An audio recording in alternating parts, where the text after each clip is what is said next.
আর মাত্র কয়েক ঘন্টা পরে মাঠে নামতে যাচ্ছে দুই চিরপ্রতিদ্বন্দ্বী দল ইন্ডিয়া এবং পাকিস্তান। ইন্ডিয়া এবং পাকিস্তান দুই দলের খেলা হলেই হাই ভোল্টেজ ম্যাচ হয়ে থাকে, কেননা ইন্ডিয়া এবং পাকিস্তান সবসময় একটা পরস্পর দ্বন্দ্ব লেগেই থাকে।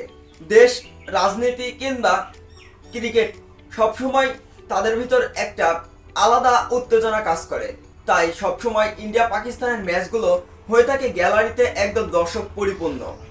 শুধু তাই নয়, ইন্ডিয়া পাকিস্তান ম্যাচ দেখার জন্য দর্শকদের উন্মাদনার কমতি থাকে না।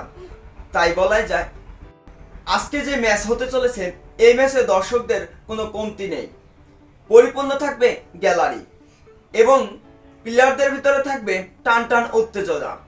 এই ম্যাচে ইন্ডিয়া তারা শক্তিশালী একাদশ নিয়ে মাঠে নামবে পাকিস্তানের বিপক্ষে, কেননা ইন্ডিয়াকে লাস্ট 2017 সালে চ্যাম্পিয়ন্স ট্রফির ফাইনালে হারিয়ে তারা পাকিস্তান হয়েছিল চ্যাম্পিয়ন্স। যার কারণে ইন্ডিয়া স্পেশালি পাকিস্তানকে হারানোর লক্ষ্য নিয়েই মাঠে নামবে আজকে।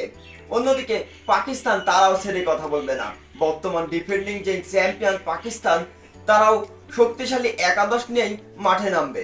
তবে ইন্ডিয়া বাংলাদেশের সাথে ম্যাচ জিতে প্রথম থেকেই তারা রয়েছে ফুরফুরে মেজাজে। তবে পাকিস্তান এদিক দিয়ে ব্যাকফুটে রয়েছে, কেননা তাদের নিজেদের ম্যাচ ঘরের মাঠে নিউজিল্যান্ডের কাছে 60 রানের বিশাল বড় ব্যবধানে হেরে তারা অনেকটাই ব্যাকফুটে রয়েছে। এমনকি আত্মবিশ্বাস হারিয়েছে পাকিস্তান ক্রিকেট টিম।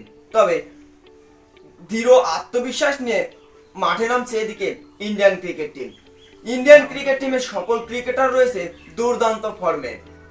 অন্যদিকে পাকিস্তান ক্রিকেট টিমে তেমন একটা ফর্মে নেই মোহাম্মদ রেজওয়ান, বাবর আজম থেকে শুরু করে ফাকার জামান পর্যন্ত, খুব একটা ফর্মে নেই পাকিস্তান।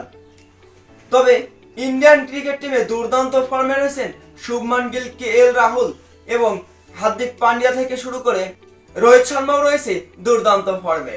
এবং বোলিং লাইন আপ তো দুর্দান্ত শক্তিশালী ইন্ডিয়ান ক্রিকেট টিমে। হার্ষিত রানা, মোহাম্মদ শামি তো ভয়ঙ্কর মাপের বোলিং। এখন মোহাম্মদ শামি বাংলাদেশের বিপক্ষে 5 উইকেট নিয়ে তো একটা রেকর্ডই করে ফেলেছেন। ইন্ডিয়ান ক্রিকেট টিমের সর্বোচ্চ উইকেট শিকারী বোলারও বনে গিয়েছেন মোহাম্মদ শামি। শুধু তাই নয়, চ্যাম্পিয়ন্স ট্রফিতে 5 তুলে নিয়েছেন সেদিন মোহাম্মদ শামি বাংলাদেশের বিপক্ষে। তবে পাকিস্তানি বোলাররা এতটাও আক্রমণাত্মক হিসেবে নেই, কেননা গত কয়েকটা সিরিজ যদি দেখেন আপনারা পাকিস্তানের, তাহলে দেখবেন ততটা ভালো করেনি পাকিস্তানি বোলাররা। চ্যাম্পিয়ন্স ট্রফির প্রথম ম্যাচে নিউজিল্যান্ডের বিপক্ষে পাকিস্তানি বোলারের তেমন একটা কোনো সাফল্য ছিল না, যার কারণে পাকিস্তান নিউজিল্যান্ডের কাছে হেরে যায়। তবে স্পেশালি আজকে পাকিস্তানকে হারানোর লক্ষ্য নিয়েই মাঠে নামছে Indian cricket team. Indian cricket team আজকে কি তারা পারবে পাকিস্তানকে হারাতে এবং চ্যাম্পিয়ন্স ট্রফির বদলা নিতে, নাকি পাকিস্তান ক্রিকেট টিম আরো একবার ইন্ডিয়ান ক্রিকেট টিমকে হারিয়ে তাদের আধিপত্য বজায় রাখবে? অবশ্যই কমেন্ট বক্সে জানাবেন।